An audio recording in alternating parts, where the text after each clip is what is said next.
Bon, eh bien, bonjour. Bienvenue à ce dernier webinaire de notre série des grands rendez-vous de la francophonie scientifique dans les Amériques.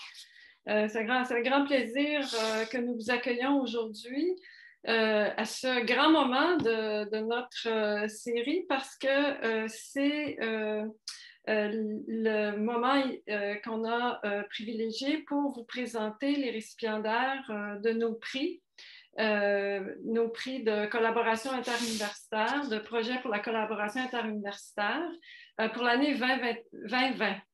La pandémie étant, eh bien, on n'a pas été en mesure de se voir tous en présence pour parler ensemble de ces prix, de ces nouveaux projets, mais on en profite aujourd'hui parce que c'est quand même une première à la UF Amérique de vous présenter tous les récipiendaires de nos prix. Aujourd'hui, nous allons donc procéder à la présentation des principaux porteurs des projets qui vont vous parler de leurs projets, mais ça se veut une réflexion générale aussi, ce qu'on fait aujourd'hui sur l'internationalisation de la recherche en français, les enjeux et les défis de faire de la recherche en français. Et c'est un thème très actuel en ce moment dans les Amériques. L'ACFAS a publié récemment un rapport sur les difficultés de faire de la recherche en français. On sait qu'au gouvernement canadien, il y a un nouveau projet de loi sur les langues officielles dans lequel l'enseignement supérieur est une priorité. Tout un livre qui a été publié au gouvernement fédéral dans lequel on parle aussi de l'importance de la recherche en français. Donc, dans les Amériques en général, il y a une sorte d'engouement, je dirais, pour cette question. Et les gens qu'on a aujourd'hui, les récipiendaires de nos prix, vont pouvoir nous parler de comment on fait de la recherche en français. Mais nous, en plus, on fait de la recherche en français dans un contexte international, c'est-à-dire qu'on a quand même une priorité qui est une priorité pour l'AUF comme beaucoup de chercheurs, qui est l'internationalisation de nos travaux, mais l'internationalisation de nos travaux en français. C'est un défi de tous les jours. Et en même temps, je dirais, c'est une occasion pour développer des liens, rencontrer des collègues d'un peu partout dans la francophonie, développer des projets et identifier des thématiques aussi qui sont porteuses pour l'ensemble de la francophonie en contexte international. Alors, nous accueillons aujourd'hui 6 intervenants, intervenantes. Mais au préalable, j'aimerais vous présenter quelques données sur nos projets de recherche. On a préparé une étude à l'AUF. On a repris, grâce à notre gestionnaire de projet, Miéchine, on a repris l'ensemble des projets qui ont été financés ces dernières années par l'AUF Amérique, on s'entend, et on a calculé combien on avait donné les projets. Ce sont évidemment des petits projets dont on parle, mais dans les petits pots, les meilleurs onguents, qu'on dit toujours, et puis aussi, c'est que ce sont des projets avec des effets leviers. Donc, ce sont des projets pour démarrer des recherches, démarrer des collaborations. Alors, Millet, est-ce qu'on peut mettre le PowerPoint à l'écran? Alors, ça ne prendra pas trop de temps. Je vais juste vous présenter quelques données, mais pour vous montrer comment l'internationalisation de la recherche en français dans les Amériques, c'est très concret. Ce n'est pas seulement un vœu pieux, ce n'est pas seulement une idée qu'on a eue, mais à la UF Amérique, on a regardé, dans la prochaine diapositive, vous allez voir, on a deux types de projets. Deux types de financement. On a eu au préalable un financement qui s'appelait PIRAD, donc pour des petites initiatives de recherche, d'animation et de transfert, qui après coup a changé de nom et qui s'appelle depuis quelques années Projet interuniversitaire de solidarité dans les Amériques. Alors, les récipiendaires d'aujourd'hui sont des récipiendaires de projets qu'on appelle les PRISA. Et le mot le dit bien, ce sont des projets interuniversitaires de solidarité. Donc, ce sont des projets qui sont portés par des universités, soit du Nord et du Sud, et qui habituellement comprennent 3 universités. Prochaine diapo. vous allez voir le montant total qu'on a distribué depuis 2014 à 2021, c'est-à-dire pendant les 7 dernières années en euros, plus de 400 000 euros. Donc, ce n'est pas des grosses sommes. On n'est pas un conseil scientifique de recherche. Nous, on donne des fonds de démarrage. On donne des financements pour des projets qui, eux, vont pouvoir après prendre leur propre envol. Alors, si vous voyez dans la prochaine diapositive, nous, depuis 2014, on a financé 23 projets. 9 dans le cadre du projet Pirate qui a duré pendant 3 ans et 14 dans le cadre du projet PRISA, des projets PRISA qui sont en vigueur depuis 2019. Et là, on ajoute nos 2 projets de cette année. Alors, si vous regardez dans la prochaine diapositive, les principaux porteurs de projets, ce sont en général le Canada, suivi du Brésil, de l'Argentine et du Mexique. Quand on dit porteurs, ce sont ceux qui déposent la demande de financement, mais évidemment, les projets comprennent beaucoup plus de participants de d'autres pays, comme vous allez pouvoir le voir dans la prochaine diapositive. Les principaux établissements membres, parce qu'évidemment, il faut être membre pour pouvoir être candidat à nos projets PRISA. Donc, les établissements membres viennent beaucoup d'Amérique du Nord, mais aussi en majorité d'Amérique latine, où on a le Brésil, l'Argentine, la Colombie, le Mexique et l'Uruguay qui ont participé à nos projets. L'Europe de l'Ouest est aussi, les établissements d'Europe de l'Ouest, je veux dire, font aussi partie des récipiendaires avec l'Afrique centrale, l'Afrique de l'Ouest, l'Amérique latine, donc Caraïbes et Maghreb. Donc, comme vous pouvez voir, c'est plusieurs régions de la francophonie scientifique internationale qui participent à nos projets. Alors, si on passe à la prochaine diapo, vous allez voir les profils des chercheurs.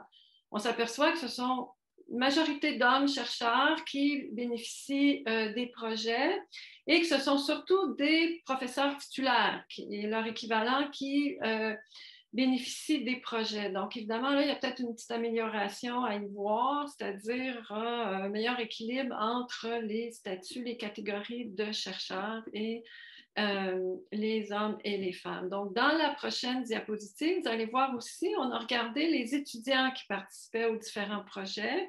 Donc, on a une majorité de doctorants et de doctorantes qui participent au projet. Et quand on demande que font les étudiants dans les projets, on nous dit que leur participation est liée à la formation, à la recherche ou au stage de recherche. Et là où on retrouve la majeure partie des réponses, mais il y a aussi d'autres possibilités de collaboration pour les étudiants, soit ils participent à la collaboration, c'est-à-dire à la préparation d'un colloque, à des traductions, à de l'adaptation de communication, un peu à de l'analyse de données, mais en général, on parle formation à la recherche et stage de recherche. Alors, dans la prochaine diapositive, vous allez voir les disciplines qui sont financées.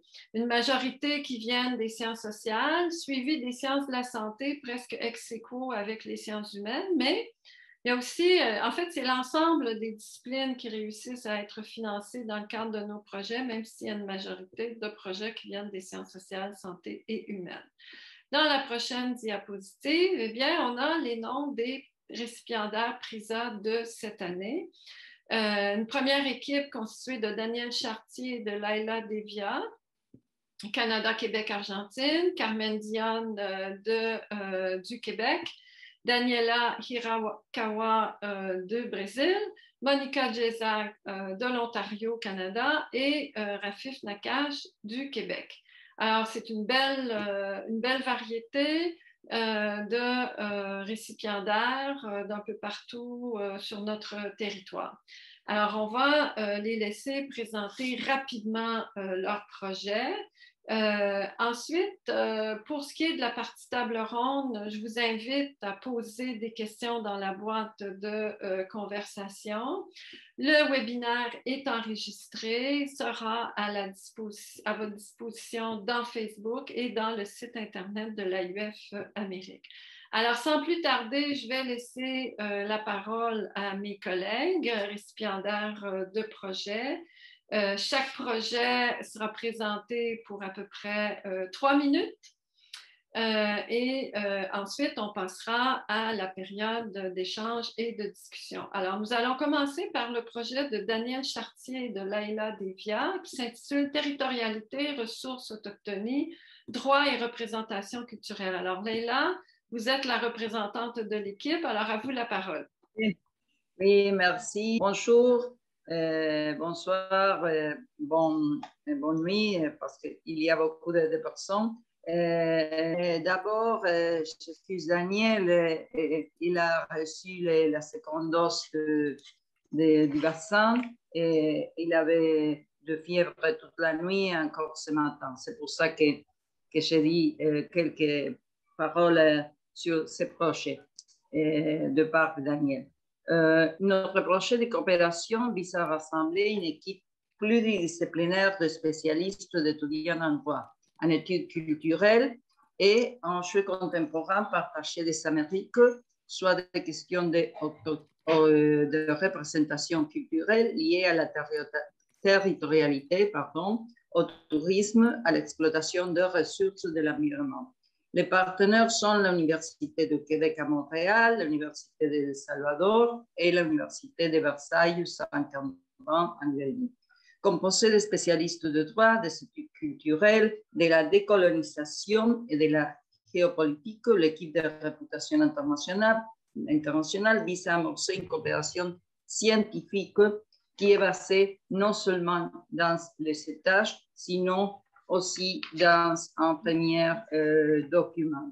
L'apport scientifique considérable de ce projet est de rassembler les représentations culturelles et les conditions et faire un développement de différentes parties de cette étude. Le but de notre projet est réaliser sa coopération sur les questions des droits et des représentations culturelles et des conférences croisées chez les trois partenaires. Surtout l'organisation d'une table ronde et un colloque auquel les étudiantes seront invitées activement à participer pour voir les recherches aussi de différentes cultures et différentes positions sur les cultures dans le territoire. C'est spécialement un projet, comme je dis, culturel, non seulement de droit, et c'est pour partager les problèmes et les conflits de l'environnement sur le territoire et les différentes positions avec les communautés et surtout les questions culturelles. C'est à partager avec des colloques et aussi des stages des étudiants. Je crois que ce sont les 3 minutes, non, Linda? C'est bon. Merci beaucoup. La prochaine, merci beaucoup. Désolée, moi, j'ai eu un petit problème de son, mais bon, je suis de retour avec vous. Tout va bien. Alors, notre prochaine intervention viendra de Carmen. Mais là, Carmen, c'est vous qui devez mettre votre micro. Active mon son. Alors, je vais tenter de respecter le 3 minutes, hein, ce qui est quand même un défi. Alors, je suis très heureuse d'être avec vous cet après-midi. Je me présente, je suis Carmen Dionne, je suis professeure au département de psychoéducation à l'Université du Québec à Trois-Rivières et je suis titulaire d'une chaire UNESCO en intervention auprès des jeunes enfants, donc intervention précoce inclusive et responsable d'un partenariat de recherche financé par le CRSH. Dans cet après-midi, c'est vraiment avec un immense plaisir que je représente le projet Innovation sociale pour des milieux éducatifs inclusifs en petite enfance, apport du numérique.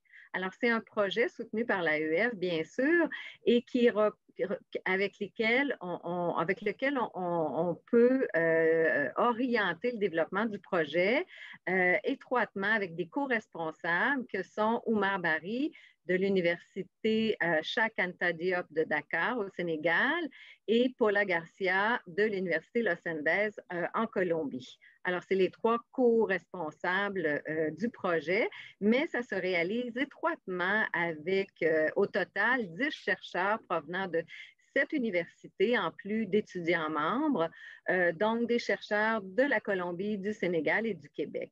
Alors, je vous les présente.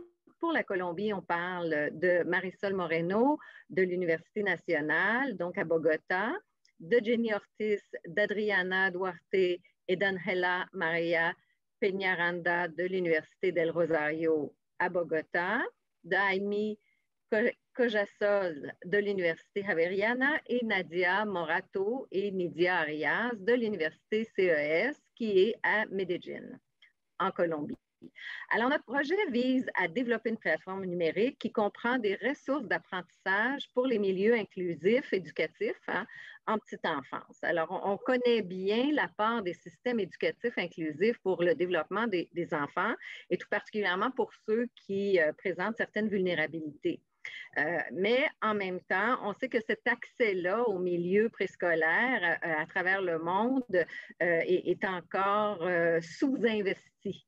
Et ce qu'on souhaite faire par la plateforme, c'est faciliter le partage de connaissances et de solutions locales adaptées aux réalités des différents contextes. Alors, la collaboration scientifique internationale nous permet d'identifier des innovations générées à la fois par les milieux de recherche et d'intervention des pays participants en matière de pratiques inclusives. Donc, ce que je veux mettre en évidence dans le cadre du projet, c'est vraiment l'approche partenariale qui est au cœur du projet. Ainsi, les ressources numériques qui sont en cours d'élaboration se font selon une démarche dynamique où il est possible pour l'ensemble des partenaires de greffer des contenus pédagogiques sous différents formats. Dans le cadre du projet, il est aussi prévu des activités structurantes telles que des rencontres thématiques dans les pays participants et un séminaire d'échange international pour faciliter la mise en commun à la fois des besoins de formation, mais aussi d'identification des obstacles au déploiement de contenus numériques. Alors, plusieurs retombées sont attendues à l'issue du projet. On va n'en nommer que quelques-unes. En termes de formation, alors, c'est des capsules numériques sur différentes thématiques concernant les politiques et pratiques de gestion ou les pratiques du personnel éducateur en contexte inclusif, du matériel sur des adaptations culturelles rendues possibles via la plateforme et une meilleure connaissance des besoins de formation sur les pratiques inclusives en termes en Amérique du Sud, en Afrique et au Québec. Bien sûr, on a des retombées que l'on souhaite sur le plan de la recherche, donc de pouvoir identifier des priorités communes sur les pratiques inclusives et de développer des devis permettant de documenter l'expérience des utilisateurs des contenus numériques développés. Alors, merci pour votre attention. Merci beaucoup, Carmen. Vous savez, on demande toujours à nos étudiants de présenter leur thèse en 180 secondes. Oui. C'est vraiment tout un test, n'est-ce pas? Alors, notre prochaine intervenante, Daniela Hirakawa, va nous parler de son projet Français pour la mobilité étudiante. Alors, à vous la parole, Daniela. Merci, bonjour à toutes et à tous. Je remercie l'AUF Amérique pour l'organisation de ce webinaire, le public qui nous assiste et j'aimerais aussi saluer les collègues qui participent à ce webinaire avec moi. Alors, FOMOB est un projet de recherche-action qui regroupe 4 universités des différents pays en Amérique du Sud.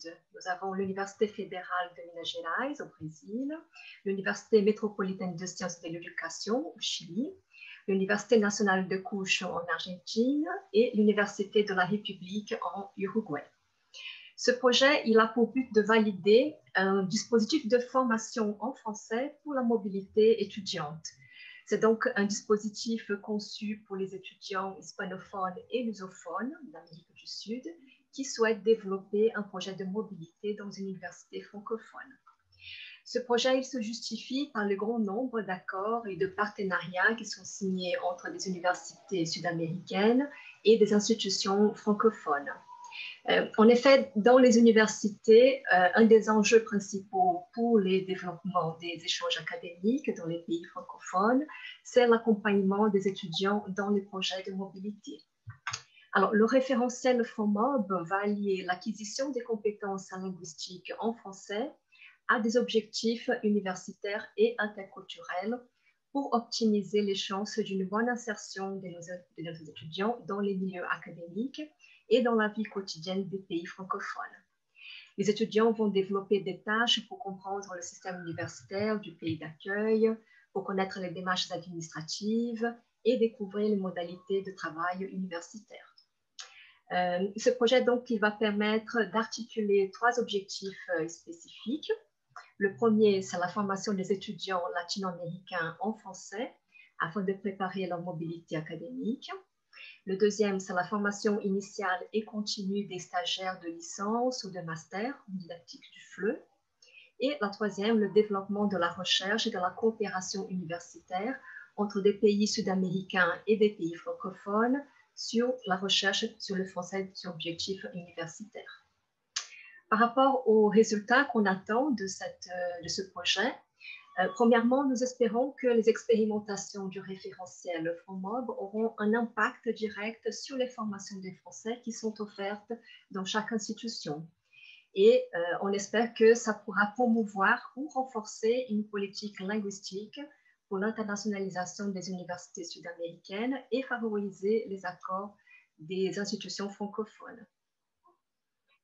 Deuxièmement, ce projet il cherche à valoriser la formation des enseignants de langue française et de promouvoir le travail en réseau et la mutualisation des expériences et des ressources. Et finalement, nous souhaitons étendre ce projet par la suite à d'autres établissements d'enseignement supérieur en Amérique du Sud et intégrer la participation des institutions francophones dans l'expertise et l'appui. Merci. Bien, merci beaucoup. Alors, notre prochaine intervenante est Monica Jesak pour un projet sur un pôle international de recherche en formation sociolinguistique. Alors, Monica. Bonjour à toutes et à tous. Moi, je représente une équipe composée de 4 personnes. Lia Varela de l'Université nationale de 13 de Febrero en Argentine, moi-même et 2 collègues à l'Université de Paris, Michel Lozano et Carole Amic. Et comme le titre de notre projet indique, notre but est de créer une plateforme francophone d'échange pour la recherche et pour la formation, autant en personne qu'en virtuel, dans le domaine de sociolinguistique et de politique linguistique. Donc, cette plateforme est créée à l'intention des chercheurs et des étudiants de 3 cycles dans les 3 universités, donc Université 13 de Febrero, Université de Paris, Université d'Ottawa, mais aussi à l'intention des représentants du secteur public et associatif, donc des personnes qui, elles, créent ces politiques en France, en Argentine et au Canada. Ce qui caractérise les travaux que vous allez trouver dans cette plateforme est qu'ils sont orientés vers l'action publique. Donc, ce qui nous intéresse, en fait, nous partons du principe que la gestion efficace des questions linguistiques est transversale, en fait, à l'ensemble des politiques sociales. Donc, on croit que la bonne maîtrise de la langue est vraiment la base pour un accès équitable aux soins de santé, pour l'intégration réussie des migrants, pour la valorisation des peuples autochtones et aussi pour l'exercice de la citoyenneté pour tous. Donc, ces enjeux qui sont à caractère global, parce qu'ils sont tout aussi pertinents en Argentine, au Canada qu'en France, ils sont traités maintenant essentiellement localement et même dans les langues locales. Et les espaces de formation et de recherche et d'action publique, donc combiner les 3 choses à l'échelle internationale, sont quasiment inexistants et encore plus dans la francophonie. S'il y a des choses qui se font à l'international, elles vont se faire surtout en anglais. Donc, beaucoup de choses dans les langues locales et si c'est international, c'est en anglais. Donc, on voulait combler cette lacune par notre projet en créant l'espace où le français va constituer la langue structurante des activités, où on partage des recherches qui sont faites en français, mais bien sûr, étant donné que nos environnements sont de langue française, anglaise et espagnole, il s'agit de valoriser les multilinguismes et l'expérience multiculturelle à travers ces activités-là aussi. On a plusieurs activités prévues. J'ai 3 minutes, je n'ai pas le temps de vous en parler, mais je vais vous donner quelques exemples. Donc, grâce à la subvention PRISA, justement, dans la première année du projet, qui se termine presque, on a tenu 13 événements virtuels.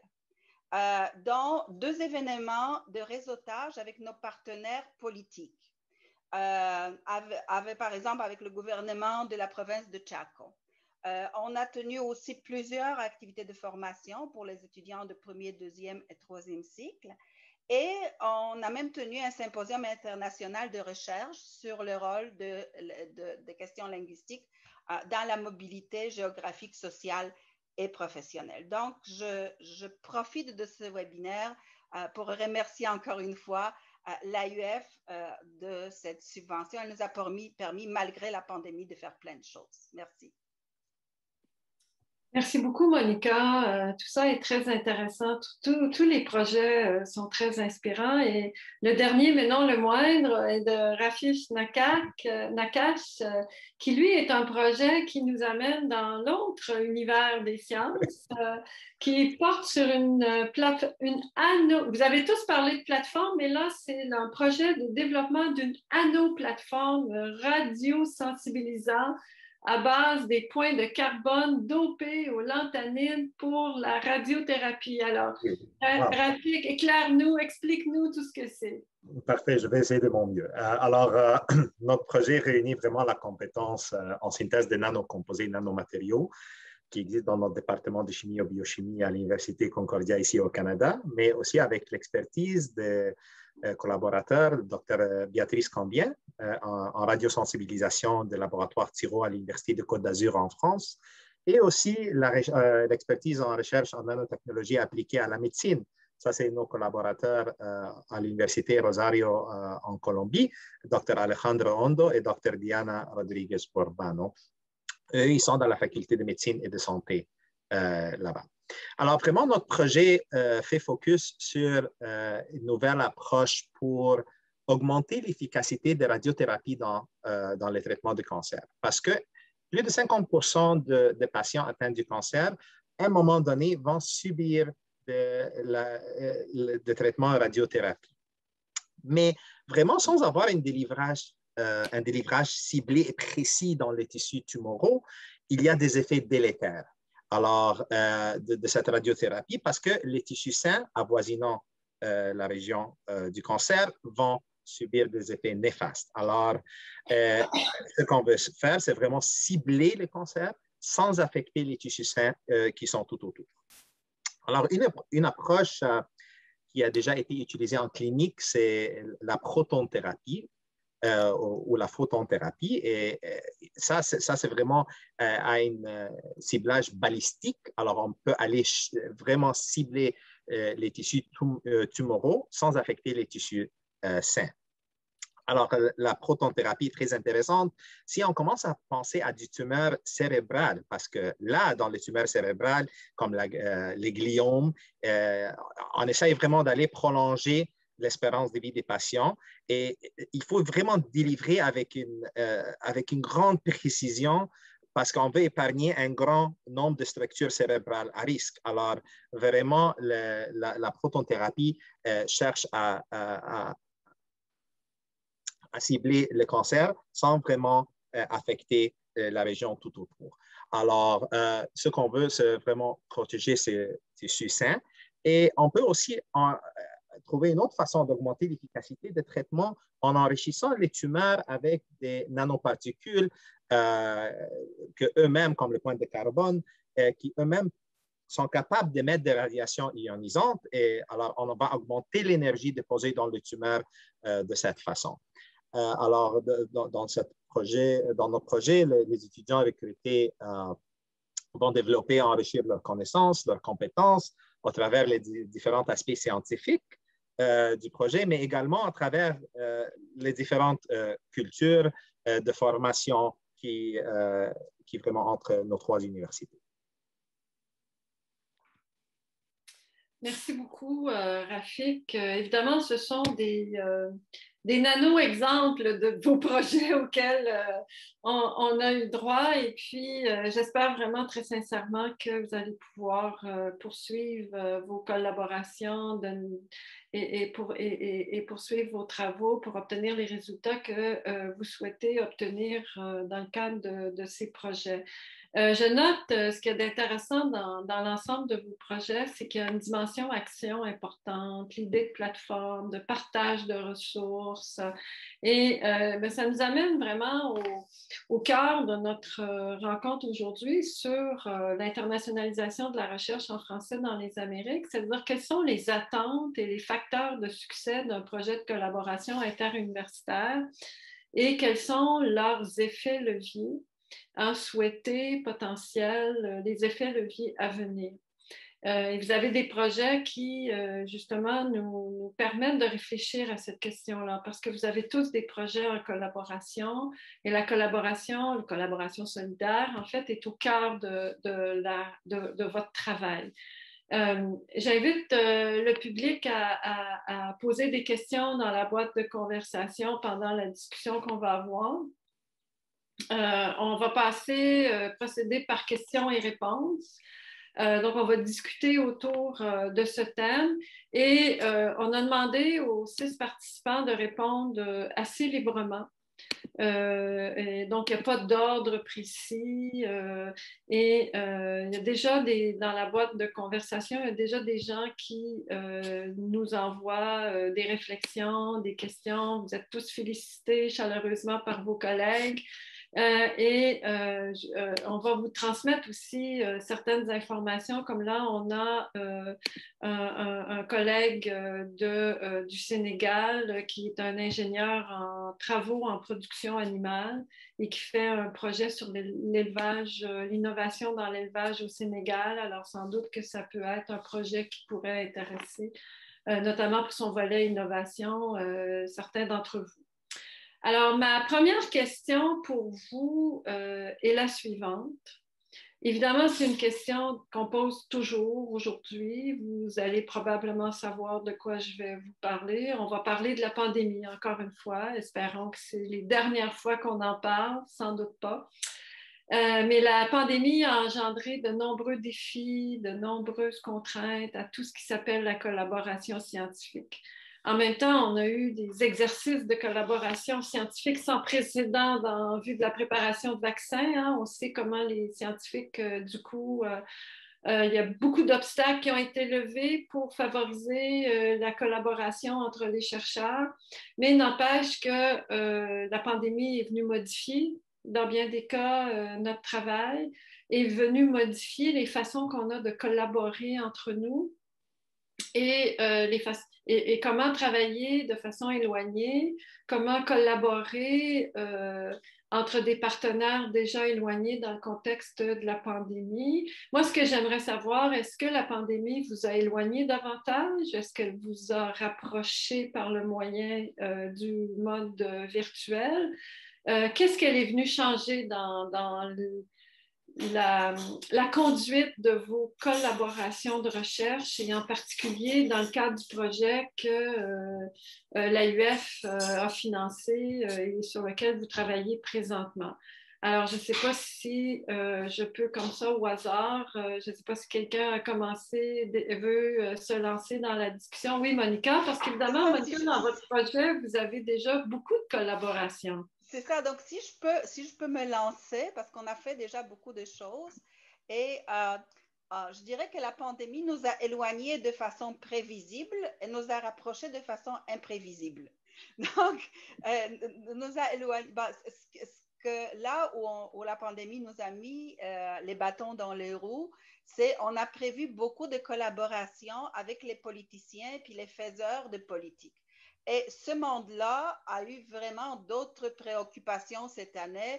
Ils ont été très enthousiastes au début, mais au moment où la pandémie a explosé, ils n'ont plus eu le temps, ni l'énergie, ni envie de faire des choses avec nous.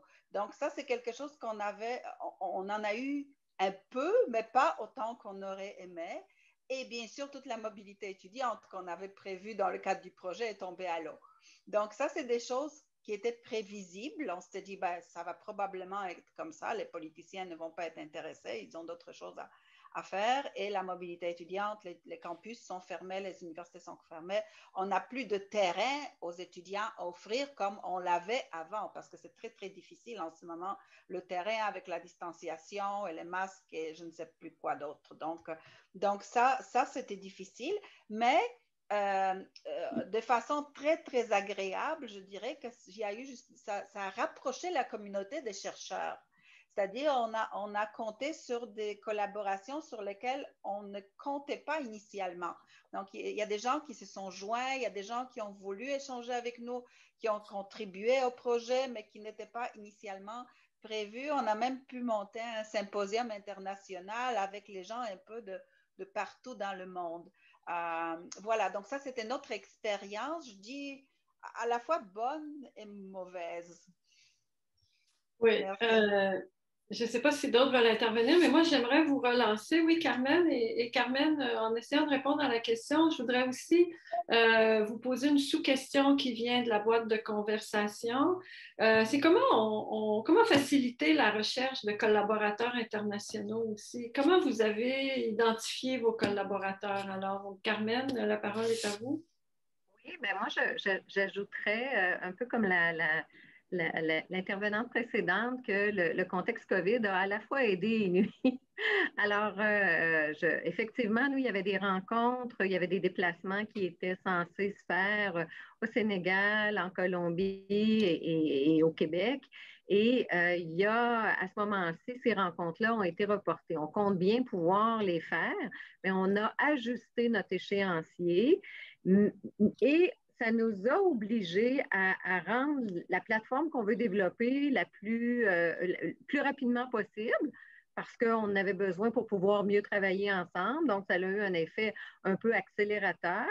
Mais aussi, je dirais que face à ce contexte d'adversité, on a été obligés, les chercheurs, d'organiser le projet d'une façon plus claire, plus directe, encore plus structurée pour pouvoir bien avancer. Alors, et ça, je pense qu'on a fait face à ça en groupe, ensemble, et on a avancé à l'intérieur de l'expérience COVID. Alors, c'est à la fois positif, à la fois négatif, mais on compte bien pouvoir reprendre nos déplacements qu'on avait prévus pour pouvoir avoir plus de contacts terrain, justement, avec les utilisateurs de connaissances qu'on veut valoriser via la plateforme et via les contenus numériques. C'est très intéressant. Toute l'idée du terrain qui ressort et comment c'est important dans la réalisation d'un projet de recherche. Daniela, est-ce que vous aimeriez ajouter à ces réflexions? Oui, tout à fait. J'aimerais ajouter à ce que les collègues ont dit. Notre projet, il ne prévoyait pas des cours en ligne. C'était donc référentiel prévu pour des cours au présentiel. Et avec la pandémie, on a dû vraiment adapter tout ce référentiel pour des cours synchrones et asynchrones. Du coup, je crois que ça a facilité énormément le partage des matériels, puisque maintenant, toutes les ressources didactiques, elles sont en ligne à partir de plateformes d'enseignement. Donc, si d'un côté, effectivement, la pandémie, elle a des effets négatifs pour... Nous travaillons dans une équipe des chercheurs en Amérique du Sud. On aime bien ce contact entre les gens, de se connaître, de se regarder les yeux dans les yeux. On travaille surtout avec des stagiaires. Et pour les professeurs qui sont encore en formation, ce n'est pas évident de parler de travail en collaboration, d'échanger des expériences et tout ça. Mais par contre, on a aussi des questions positives puisque tout le matériel est maintenant disponible en ligne et les échanges aussi, on a adapté toutes les réunions, les formations qu'on avait prévues pour le présentiel, on les a adaptées pour les contextes en ligne. Donc, on a les deux côtés, effectivement. Merci beaucoup, Laïla. Je ne sais pas si vous voulez ajouter quelque chose, mais vous êtes en binôme avec Daniel Chartier. Vous faites une recherche en collaboration. Quand on pose la question, comment est-ce qu'on trouve des collaborateurs internationaux? Est-ce que vous pouvez nous en parler un petit peu? Comment vous avez rencontré votre collaborateur? Et oui, notre université à Buenos Aires, il y a beaucoup de temps qu'il y a de liens avec la France et le Canada et c'est très important. Et nous avons les droits partagés avec la France, avec la Sorbonne et aussi beaucoup de travail été fait et c'est ça pour que nous pouvons nous connecter pour présenter dans les projets PISA, les collaborations et la coopération que l'université avait. Mais je crois qu'une chose très importante de la pandémie, positive, c'est négatif et positif, c'est que les personnes, les chercheurs, l'académique, on peut s'éloigner un peu de la situation individuelle, de le meurtre, de tout ça, de la vaccination, de tout ça, et réfléchir et s'occuper d'une chose plus positive et de l'avenir. Et ça, c'est important et je suis très contente d'avoir rencontré Daniel parce que c'est ça, je ne le connais pas, mais rapidement, nous avons établi une relation et le projet est très bien. Et je crois que c'est la nécessité d'être proche et d'être un peu non totalement dans la pandémie et dans les conséquences et les choses qui se sont tristes globalement. Non? C'est ça. Oui, merci beaucoup. Il y a aussi l'importance des relations institutionnelles entre institutions qui créent des conditions favorables pour que des collègues puissent se rencontrer, développer des projets entre eux. Rafik, dans votre cas, comment est-ce que la pandémie a modifié votre travail? Alors, dans notre cas, on n'avait pas accès au laboratoire. Alors, et avec l'incertitude due à la pandémie et toutes les interdictions de voyager, on n'a même pas pu commencer d'effectuer les échanges planifiés, mais on a dû vraiment nous adapter. Alors, ce qu'on a commencé à faire, c'est vraiment tout de suite, on a commencé les réunions régulièrement de moyens virtuels.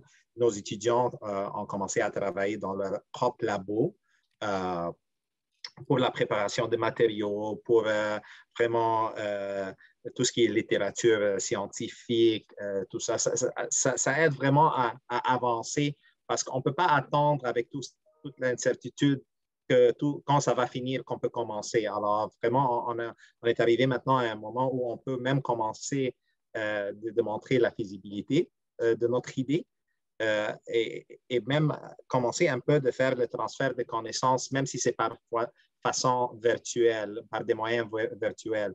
Au moins, dès qu'on peut commencer à faire des échanges, quand il n'y aura plus des interdictions de voyager, on peut de cette façon vraiment aller d'un grade très accéléré. Merci beaucoup. Oui, Carmen, elle dit. Je voulais juste ajouter à la question, qu'est-ce qui a favorisé l'identification des bons partenaires?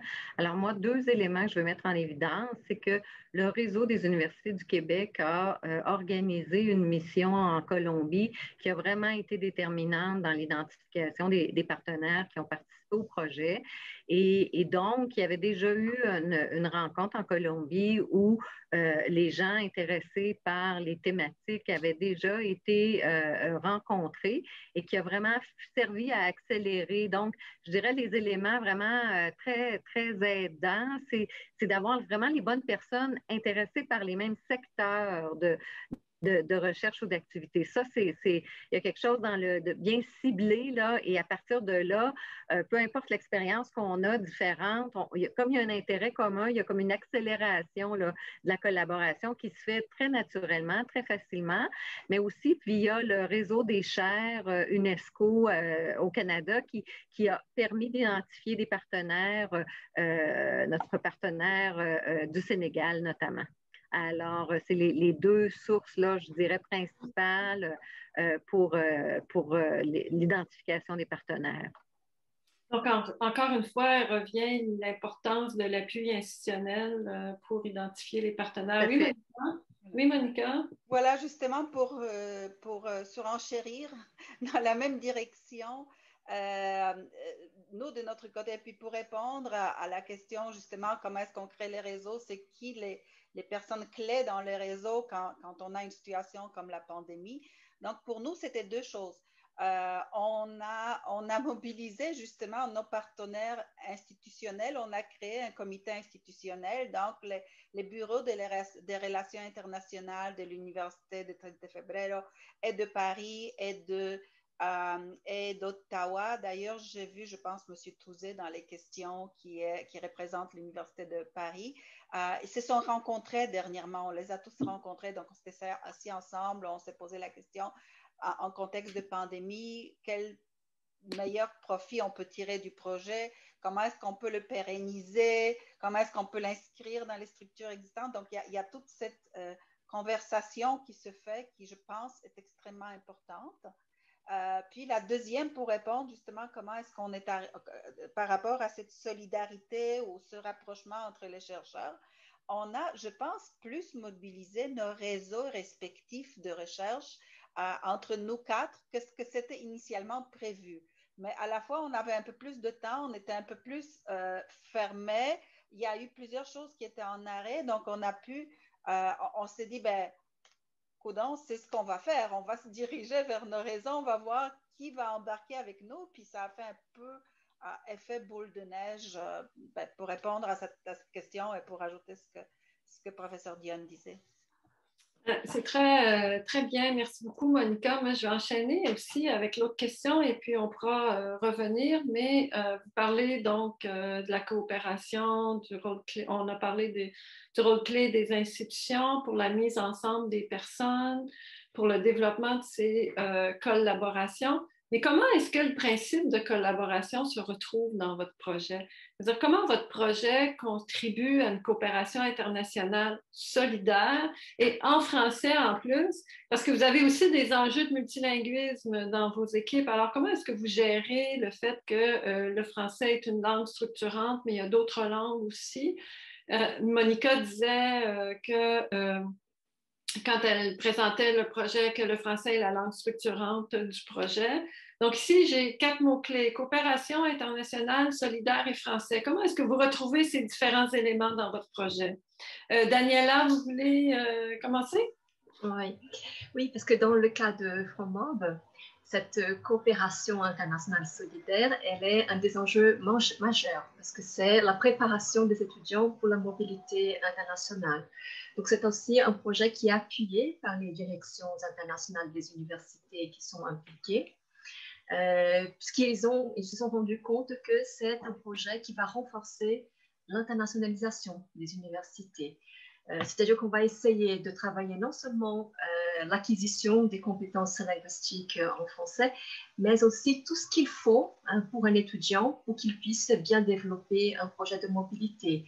C'est-à-dire que l'étudiant, dès le début, il va essayer de penser à quel type de mobilité il va réaliser, si elle est encadrée ou non encadrée, le choix de l'institution, il va penser à un budget prévisionnel, etc.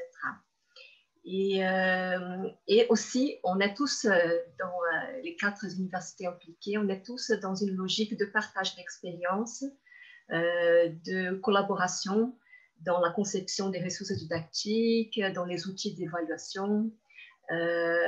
Et c'est une collaboration qui se justifie parce qu'entre ces 4 universités, on trouve les mêmes difficultés, on fait face aux mêmes défis, non seulement en ce qui concerne l'enseignement de la langue française, mais aussi le contexte institutionnel, le besoin institutionnel, la question de la formation des professeurs, etc. Merci beaucoup. Rafik, vous voulez ajouter? Je pense que Daniela l'a très bien dit, mais par rapport à l'aspect de la collaboration, vraiment, notre projet est solidement ancré dans la collaboration et la pluridisciplinarité. Si on regarde, c'est vraiment un rassemblement d'experts de différentes sciences, la chimie, sciences de matériaux, l'imagerie, la médecine. Alors, ça favorise vraiment les échanges des idées scientifiques, la qualité de l'enseignement aussi. Et je pense, et ça c'est très important pour les étudiants qui, entre le Québec, la France et la Colombie, ils vont vraiment avoir cette chance de vraiment être de passer dans ces cultures de formation qui vont être en français aussi. Et oui, Carmen, et peut-être que vous pouvez nous expliquer comment on définit en fait la collaboration. Est-ce que ça, c'est quelque chose qu'on définit dès le départ? Est-ce qu'on se donne une gouvernance appropriée liée à la notion de collaboration? Allez-y, Carmen. Oui, mais je pense qu'avant de gérer l'aspect de collaboration au niveau des processus, pour nous, cette solidarité internationale-là, elle était déjà dans la posture de départ, dans la perspective adoptée. Donc, on est vraiment dans une vision où on chérit nos différences, où on est content d'avoir des contextes très contrastés parce que ça permet d'élargir le champ des possibles. Donc, ça nous donne un ensemble de situations qui nous aident à être plus ajustés au niveau du développement de ce qu'on veut faire, au niveau des besoins locaux. Et cette connaissance-là des besoins plus locaux ou des différents pays nous permet d'avoir une portée plus large. Donc, c'est vraiment, comme je dirais, l'ADN du projet que de dire on ne cherche pas une uniformisation, on ne cherche pas un langage commun. On considère que c'est cette différence-là qui va nous aider à avancer mutuellement et on va pouvoir la mettre en évidence ou la révéler. Donc, ça, c'est l'aspect comme plus au niveau de la posture. Après ça, au niveau des processus, ben, on s'organise en sous-comité, on organise un processus décisionnel, on définit ensemble les activités qu'on veut réaliser en premier. Moi, je dirais qu'on a bien... Pour établir notre approche partenariale, on a pris le temps au départ de bien décider les priorités qu'on voulait faire en contexte de COVID. Et ça, même si on a peut-être le sentiment quelquefois qu'on va moins vite au tout départ, mais ça nous a vraiment permis de construire rapidement. Daniela, dans la boîte de conversation, il y a un message qui vous est destiné qui explique que oui, la mobilité, que la mobilité, c'est un bon cadre pour faciliter la collaboration entre les chercheurs. C'est bien d'être ensemble avant de faire ensemble. Et aussi, toujours pour vous, Daniela, on parle effectivement que les projets peuvent donner lieu à une plus profonde internationalisation quand on va à l'extérieur, parce qu'on partage des résultats avec d'autres collègues et d'autres étudiants. Dans la boîte de conversation, on réagit beaucoup à vos interventions et on vous remercie beaucoup. N'hésitez pas si vous avez des questions que vous aimeriez qu'on redirige vers les conférenciers. Laila, je voulais vous demander quels sont pour vous les facteurs de succès d'un projet de collaboration interuniversitaire? Oui, Linda. Oui, je crois que les succès dans notre projet en général, c'est la coopération, la mobilisation, la possibilité de parler en français, parce qu'en général, comme on dit tous, on parle en anglais, et la possibilité de transmettre non seulement le langage, sinon les valeurs culturelles. Et c'est pour ça que dans notre projet est très important cette approximation entre les choses culturelles, la communauté et l'exploitation des ressources naturelles. Parce qu'en général, quand tu exploites un ressource naturelle ou une exploitation industrielle, c'est très important la participation de la société et des communautés. Et il y a une large tradition à Canada, à la France, de cette intervention et de ces participations. C'est pour ça que dans les pays de notre région, c'est très important d'avoir adapté, non copié, mais adapté et voir comment est le procès de participation. Et s'il est nécessaire de ces procès de participation être dans la loi, dans les cas des droits, être dans la loi ou c'est un règlement où il n'y a pas besoin de régularisation, de normatisation. Et très intéressant, je crois que ce sera très intéressant si nous pouvons faire une audience publique avec un sujet mais je crois que c'est ça l'importance d'avoir la coopération, la mobilisation, introduire les ressources naturelles et la culture de la participation dans les pays développés et dans les pays en développement. Merci beaucoup. Merci beaucoup, Monica. Vous vouliez ajouter? Oui, en fait, la question était justement comment est-ce qu'on définit cette idée de coopération à la fois internationale, à la fois solidaire.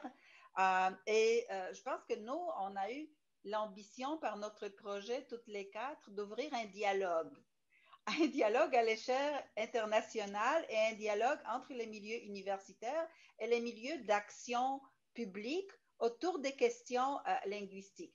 Donc, l'ouverture, pour les personnes qui travaillent dans le domaine, ce n'est pas un dialogue facile entre le terrain et l'académique.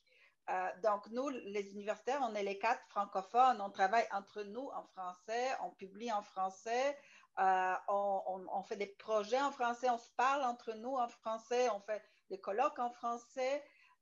C'est sûr qu'au moment où on veut, par l'esprit de solidarité, entre autres, partager ce qu'on a découvert avec le terrain ou le public, on ne peut pas toujours compter sur le français, malheureusement. C'est-à-dire, il y a des personnes qui sont hispanophones, il y a des personnes qui sont anglophones. On veut quand même les rejoindre. C'est pour ça qu'on s'était dit, OK, ça va être quand même un milieu multiculturel et multilangue pour pouvoir partager le fruit de nos recherches. Mais on est très, très clair en disant, écoutez, cette recherche-là a été produite en français. Si vous avez envie de lire là-dessus, les articles sont en français. Donc on passe le français. Par exemple, nos étudiants qui vont bénéficier de la mobilité, il faut qu'ils maîtrisent le français parce que la mobilité va se faire en français. Donc par exemple, pour ma collègue à Buenos Aires, elle m'a dit, ça va être un élément motivateur pour que les étudiants se perfectionnent en français s'ils veulent profiter de cette mobilité et que donc c'est un peu comme ça. Moi, je dirais que le grand mot qui revenait beaucoup dans nos conversations, c'était l'ouverture d'un dialogue. Comment on fait pour dialoguer avec nos institutions, avec nos cultures organisationnelles très différentes, avec nos cultures de recherche très différentes, et pour dialoguer avec le terrain. Voilà. Des beaux défis. Quelles sont vos attentes, justement, de la collaboration que vous avez mis en place dans vos différents projets? Rafik, est-ce que vous voulez nous dire quelles sont les attentes de votre collaboration? Premièrement, on veut vraiment on veut réaliser nos objectifs parce que ça peut avoir un grand enjeu pour tout le monde. Mais deuxièmement, on veut aussi s'assurer que les étudiants qui font partie de cet échange aient l'opportunité de faire l'expérience d'être dans des milieux culturels différents, de vraiment aller vivre dans ces cultures différentes et apprendre. Alors, ce n'est pas vraiment juste l'échange scientifique, c'est vraiment l'échange culturel où ils vont apprendre de nous et nous, on va apprendre d'eux. Daniela? Oui, on espère qu'on puisse vraiment construire ensemble un dispositif de formation qui soit assez souple et qu'il puisse s'adapter à des différents contextes et ainsi démultiplier ce dispositif à d'autres institutions au Brésil, au Chili, en Argentine et au Uruguay. Donc, on compte aussi, on parlait des appuis institutionnels, on compte vraiment avec l'appui du service de coopération éducative et linguistique de l'ambassade de France qui nous appuie dans ce projet et aussi de Wallonie-Bruxelles International qui a toujours été au cœur des négociations, de nous aider à nous mettre en contact pour réaliser le projet ensemble. Merci beaucoup. Laila, quelles sont vos attentes de la collaboration que vous avez mise en place?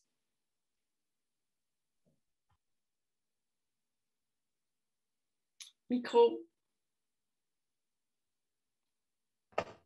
Pardon, parce que quelquefois je clique. Mes attentes sont, nos attentes avec Daniel, c'est surtout de voir une vision et d'ouvrir le dialogue, comme dit Monique, excusez-moi. Et aussi de pouvoir avoir à la fin une guide pour partager avec les moyens de participation publique qui reflètent les commitments avec l'environnement et aussi la représentation culturelle. Merci. Monica? Nous, en fait, on s'est lancé dans l'aventure PRISA avec l'idée de pérennisation du projet. C'est-à-dire, on cherchait un tremplin pour pérenniser nos échanges. Donc, on a en fait on aimerait élargir nos terrains de recherche. On rêve d'un projet multisite en politique linguistique. Et donc, ça, c'est au niveau de la recherche. Au niveau de la formation des étudiants, on aimerait faire la même chose que l'équipe de Rafik, c'est-à-dire on aimerait que nos étudiants soient confrontés à des problématiques de politique linguistique dans des contextes culturellement très différents. Et on s'était dit aussi au niveau de la formation, notre domaine n'est pas nécessairement très à l'avant des formations universitaires et on voulait donner de la visibilité au domaine en français, de se dire, oui, écoutez, ici, il y a comme un noyau de formation francophone en politique linguistique dans l'axe Paris, Ottawa, Buenos Aires, peut-être comme modèle aussi pour d'autres formations dans ce domaine. Et c'est pour ça qu'on travaille avec nos partenaires institutionnels pour voir qu'est-ce qui peut être fait à ce niveau. Et bien sûr, le transfert des connaissances produites dans les 3 universités en français vers les terrains et vers les décideurs publics. Merci, Carmen. Micro. On l'oublie. Nous, essentiellement, on veut des réalisations, on vise des réalisations sous l'angle de la formation des étudiants et de la formation des intervenants, des gens sur le terrain, dans les milieux inclusifs, mais également aussi au niveau de la recherche. Alors, on souhaite pouvoir développer des cursus de formation souples qui peut être utilisé dans différents contextes pour différents besoins et donc penser le matériel dans cette perspective-là.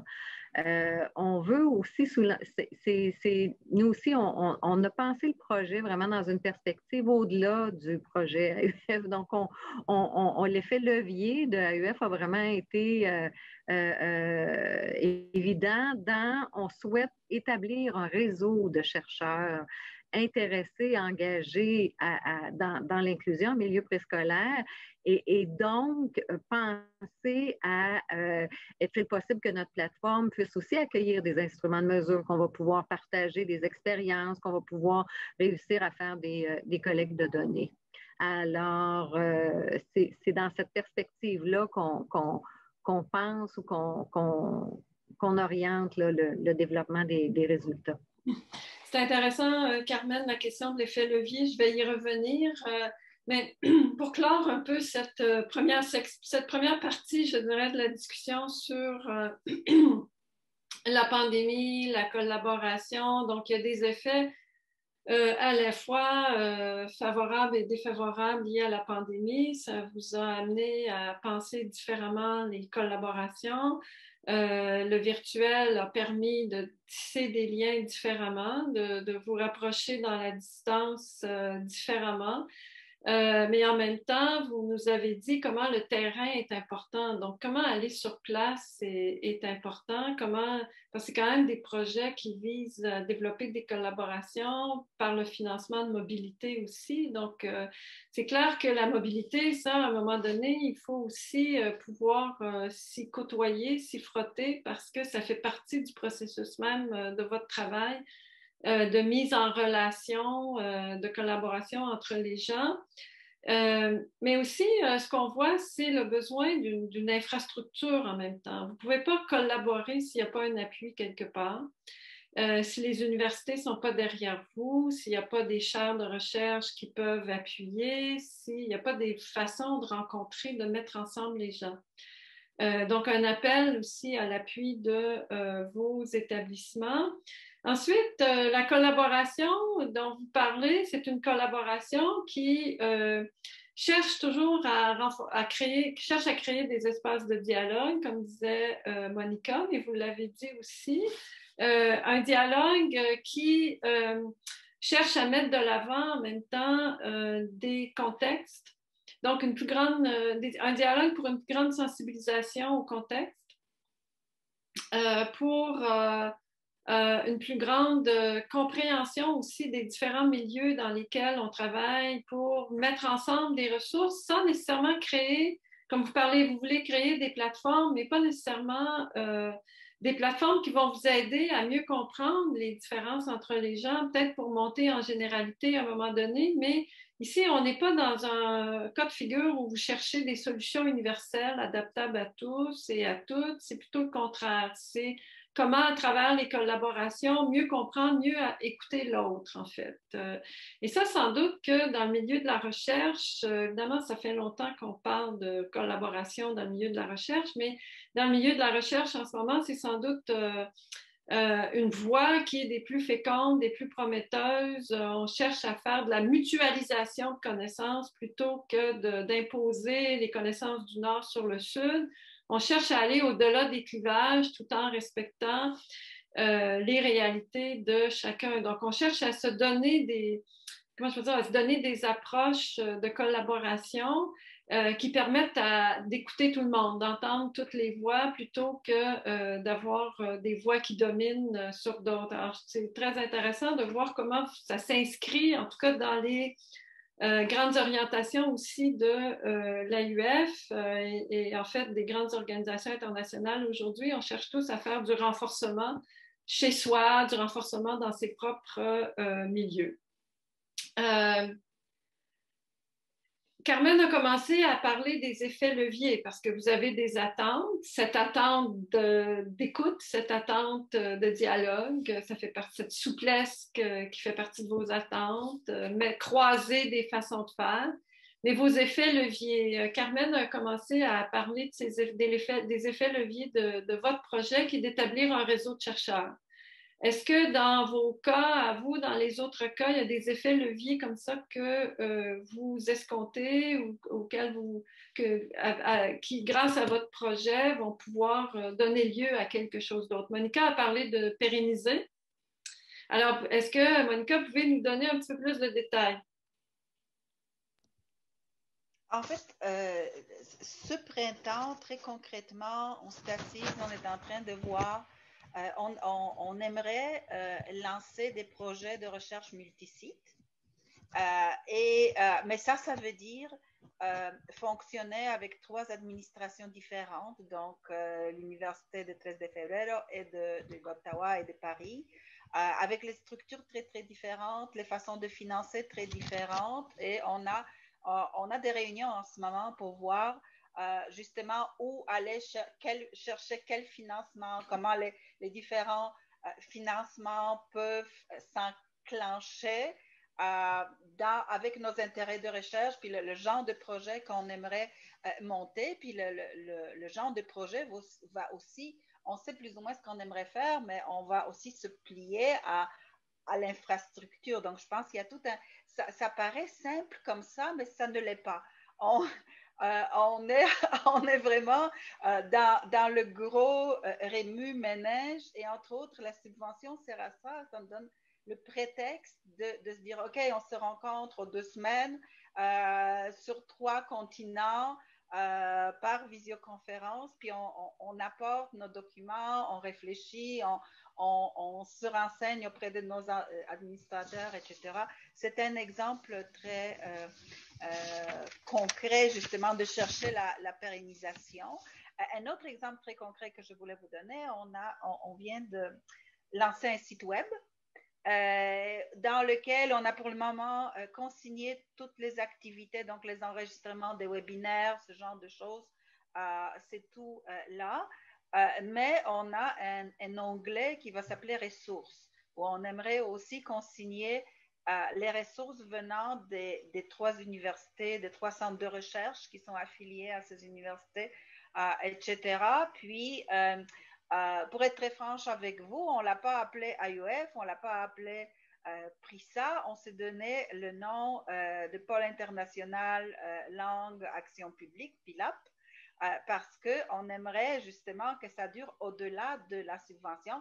IUF et PRISA sont mentionnés comme étant la genèse du projet et comme étant le financement actuel et l'origine du projet, mais on l'avait appelé différemment parce qu'on n'aimerait justement pas, d'ici un an, quand la subvention va être finie, on n'aimerait pas que ça meure, on aimerait inviter d'autres partenaires, puis on aimerait que cette plateforme-là de partage de ressources grandisse.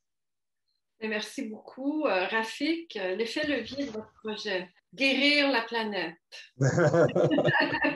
Alors, je pense que Carmen et Monica ont touché sur des points très importants parce que vraiment agrandir le réseau scientifique et aller maintenant faire de la recherche sur plusieurs sites, multi-sites, comme vous avez dit, Monica, mais vraiment pour réaliser tout ça, particulièrement dans les sciences physiques et naturelles, on a besoin de vraiment sécuriser des financements. Alors, on va utiliser notre succès et nos réalisations à travers notre projet PRISA. L'effet levier va être sécuriser les financements et ça peut être de sources locales, nationales, internationales et même de l'industrie. Alors, on a déjà identifié plusieurs possibilités au Québec, au Canada, en France et en Colombie et on va vraiment aller chercher ça. En effet, nos collaborateurs en Colombie ont déjà commencé à sécuriser de l'argent à travers les réalisations qu'on a déjà faites dans notre projet. Merci beaucoup, Laila. Oui, c'est la même chose qu'ont dit Carmen à Rafik. Nous sommes sécurisés le financement dans le Canada et nous croyons important de faire contact avec d'entreprises privées aussi du secteur industriel, non? Entreprises privées, nous commençons à faire ça et des communautés. Il y a une importante communauté à l'Argentine pour l'extraction du lithium. Nous avons commencé avec sa partie du projet, c'est l'extraction des minéraux et la consolidation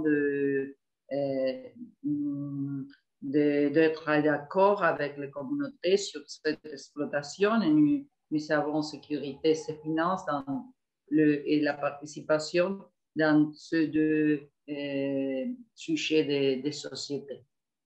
Merci beaucoup. Et Daniela, l'effet levier?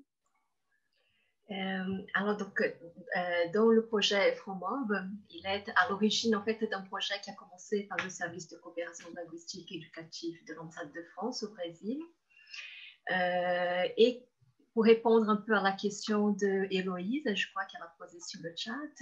Alors, dans le projet FOMOB, on compte sur la participation déjà d'autres universités, donc l'UFMG, bien sûr. On a le CEFET, qui est un institut technologique à Minas Gerais. On a aussi compté sur la participation de l'Institut fédéral de l'État de Paraíba et de l'Université fédérale aussi de Paraíba. Donc, toutes ces universités ont participé à la conception du référentiel FOMOB.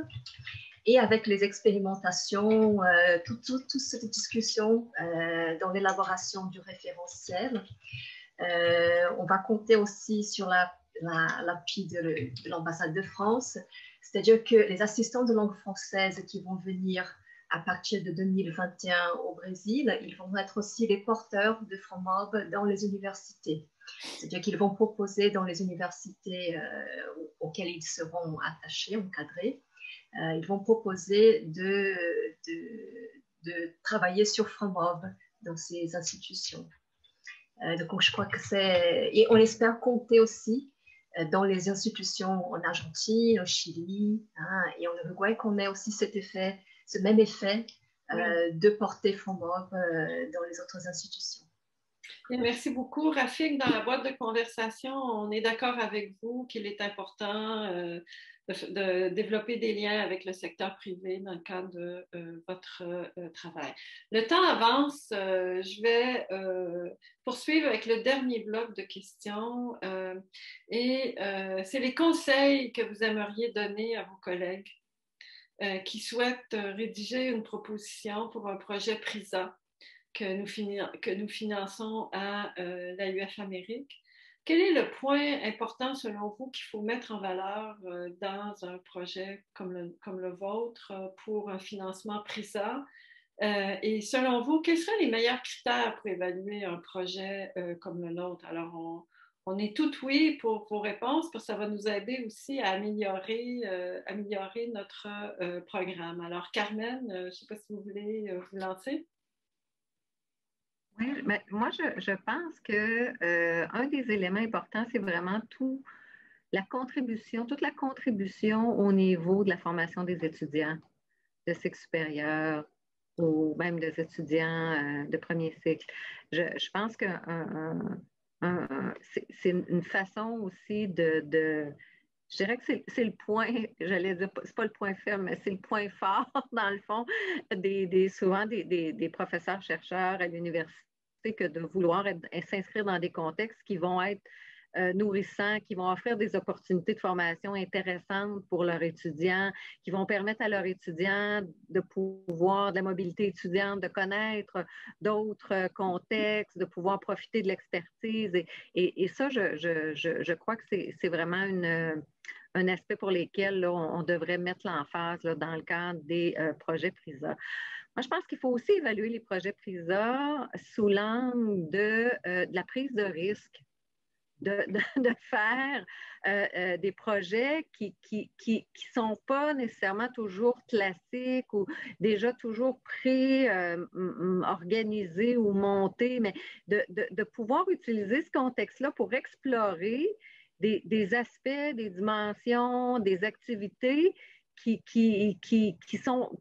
qu'on a besoin de faire, mais qui ne se font peut-être pas si facilement que ça. Donc, il faut avoir une part d'acceptation du risque. Très intéressant. Daniela, vous voulez continuer? Oui, je crois que j'ajoute à Carmen, je crois aussi qu'impliquer d'autres acteurs dans les institutions, dans les universités et aussi en dehors. Donc, par exemple, les expérimentations de FOMOB à l'UFMG, elles sont faites avec un groupe d'étudiants en génie, et ce, grâce à un partenariat qu'on a établi entre la faculté de lettres et l'école d'ingénieurs de l'UFMG.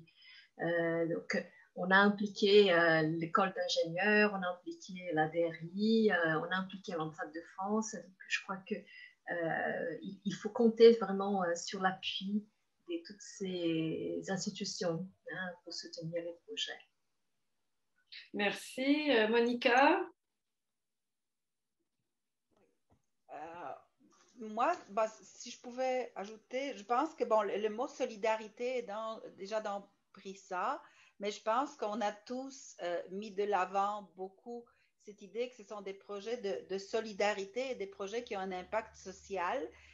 Moi, personnellement, j'apprécie ça énormément. Il n'y a pas beaucoup en fait, je pense même pas qu'il y en a, ou s'il y en a, je n'ai pas entendu parler de subventions à l'international qui mettent la solidarité et l'impact social de l'avant dans la demande. Donc, nous, on cherchait expressément ça parce que c'est ce qu'on voulait faire, nous, notre université. Et on était ravis de tomber sur l'AUF. Moi, en fait, j'aimerais vous remercier l'AUF de bien vouloir. Je sais que aussi d'autres domaines comme les sciences de la santé et de Rafik sont subventionnés, mais de subventionner la recherche sociale.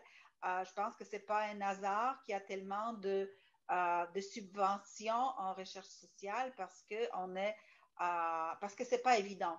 Il n'y a pas énormément d'organismes non plus. Donc, c'est pour ça peut-être qu'il y a tellement de demandes en recherche sociale, en sciences humaines qui se dirigent vers vous. Donc vraiment, merci encore. Merci beaucoup. Rafik? Oui. Alors, moi, si j'ai des conseils à donner à un de mes collègues qui veut rédiger une telle proposition, je vais parler de sciences naturelles parce que pour les sciences, on a toujours l'habitude de concentrer vraiment sur l'aspect scientifique. Mais on a tendance alors à oublier que les financements comme celui de PRISA, ils auront aussi un effet positif sur l'enseignement, sur les échanges culturels. Et tout ça, c'est vraiment très important parce que ça aide vraiment à promouvoir la solidarité entre les chercheurs et vraiment la solidarité dans la recherche entre les différents partenaires universitaires. Alors, ça va vraiment être très bénéfique pour tout le monde si on regarde tous ces côtés quand on rédige une proposition d'un projet comme le PRISA. Merci beaucoup. Laila? Oui, je crois que les principaux défis, c'est pour se présenter un projet PRISA et je remercie aussi à l'AEF qui a la possibilité que nous pouvons partager entre différentes disciplines, entre différentes cultures. Et je me rappelle que nous avons présenté une autre PRISA que nous n'avons pas gagnée. Et c'est un exercice très intéressant pour arriver à ces liaisons avec beaucoup de personnes, beaucoup d'institutions et non seulement des sciences, comme a dit Rafik, sinon c'est une chose plus humaine. Ce n'est pas bien de dire humaine, mais c'est une chose humaine dans la recherche, non? Et sa spiritualité et sa humanité, je crois que c'est très important à l'heure de rechercher des problèmes culturels et des problèmes scientifiques. Merci beaucoup. Merci à vous tous, toutes. Une des questions sur lesquelles on pourrait revenir aussi, mais là, on doit s'arrêter parce que c'est la fin de notre rencontre. Mais c'est pourquoi la francophonie doit s'intéresser à des questions comme les vôtres, hein, les politiques linguistiques, l'enfance, l'identité. C'est une question, en fait, toujours en suspens. On pourrait se demander pourquoi la francophonie ne s'intéresserait pas à ce type de questions et quel est le prix à payer pour ne pas s'intéresser à ces questions. Mais c'est des thèmes qu'il faut toujours valoriser dans nos milieux parce qu'on va toujours vous dire que l'économie, c'est plus important, qu'il y a des enjeux plus importants, mais en fait, vous nous avez parlé de thématiques qui sont structurantes dans la francophonie, c'est-à-dire élargir notre espace, trouver des solutions aux problèmes de notre temps, il y en a beaucoup, favoriser la collaboration entre nous, créer ces liens. cette volonté d'apprentissage mutuel qu'on retrouve dans vos projets. Je pense que c'est vraiment fondamental. Donner la chance à des étudiants de pouvoir vivre une expérience de mobilité, donner la chance à des professeurs qui ont besoin de se rencontrer pour travailler ensemble. En fait, ce dont vous nous avez parlé aujourd'hui, ça fait partie des conditions de production du savoir. Puis on est des sociétés du savoir dans lesquelles le savoir doit aussi servir à améliorer nos conditions de vie, améliorer nos milieux, améliorer notre qualité de vie. Alors, je vous remercie vraiment très sincèrement de vous être prêtés à cet exercice. C'est important, ce genre d'exercice, pour réfléchir à l'internationalisation de la recherche en français. On s'internationalise, mais pas n'importe comment. À travers l'AUF, c'est une internationalisation qu'on veut collaborative, qu'on veut solidaire. Laila a beaucoup parlé de l'importance de la participation. Je pense que vous avez tous des projets qui cherchent à privilégier d'une façon ou d'une autre des façons de faire, des façons de produire des connaissances qui passent par la participation. Vous avez des projets aussi qui cherchent tous à avoir une dimension pérenne, à s'inscrire dans la durée. Et puis avoir un effet levier à plus long terme qui soit par la construction de réseaux, trouver des solutions, aller chercher d'autres partenaires, élargir toujours le cercle que vous avez commencé à développer. Alors, merci beaucoup à vous. Merci beaucoup au public. On vous remercie de vos commentaires dans le chat. Je pense que vous avez aimé ce partage d'expérience. Alors, on est très contents. Ce webinaire est le dernier d'une série qu'on a commencé au mois de janvier dernier. Tous nos webinaires apparaissent dans notre site Internet. On vous invite à aller voir notre site Internet, à réécouter nos webinaires. On les